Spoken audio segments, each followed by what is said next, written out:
বাংলাদেশের ক্রিকেটের সবচেয়ে বড় আসর বাংলাদেশ প্রিমিয়ার লিগ বিপিএল।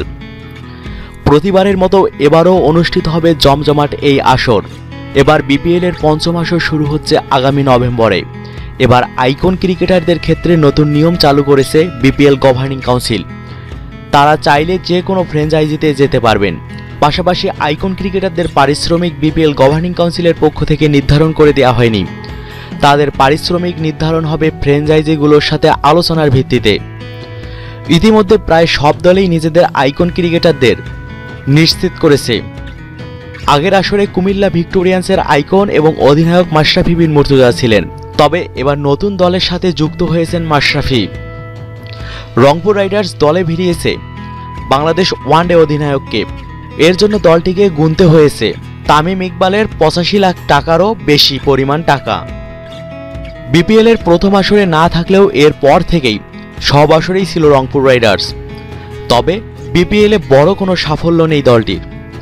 আগের আসরে দুর্দান্ত শুরু করেও সেটি ধরে রাখতে পারেনি রংপুর রাইডার্স, যার ফলে প্রথম রাউন্ডেই বিদায়ের ঘণ্টি বাজে। তবে এবার বসুন্ধরা গ্রুপের মালিকানায় আসার পর ভালোভাবেই দল গোছাচ্ছে দলটি। লক্ষ্য শিরোপা। সেই লক্ষ্য অর্জনে বড় অঙ্কের টাকা দিয়ে কুমিল্লা থেকে মাশরাফিকে দলে ভেড়ায় ফ্র্যাঞ্চাইজিটি। মাশরাফি বিন মুর্তজার নেতৃত্বে বিপিএল এর প্রথম আসরেই শিরোপা ঘরে তুলেছিল কুমিল্লা ভিক্টোরিয়ান্স। তবে নিজেদের দ্বিতীয় আসরে একদমই সুবিধা করতে পারেনি দলটি। প্রথম রাউন্ডেই বিদায় নিয়েছে, যার ফলে বিপিএল এর আসন্ন আসরকে ঘিরে দলে বড় পরিবর্তন এনেছে দলটি। মাশরাফিকে ছেড়ে দিয়ে আইকন ক্রিকেটার হিসেবে নিয়েছে তামিম ইকবালকে।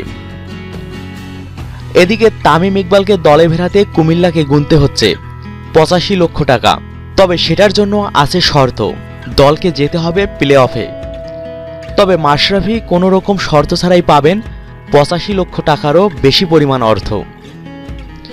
প্রিয় দর্শক শ্রোতা, বিপিএল এর আইকন ক্রিকেটারদের পারিশ্রমিক নিয়ে যদি কোনো মন্তব্য থাকে তাহলে নিচে কমেন্ট বক্সে দয়া করে কমেন্ট করুন। ভিডিওটি ভালো লাগলে লাইক দিন এবং আপনার বন্ধুদের সাথে শেয়ার করুন। প্রতিদিন বাংলাদেশ ক্রিকেট এবং বিপিএল এর আপডেট সব খবর পেতে সাবস্ক্রাইব করুন মিক্সার ওয়ার্ল্ড।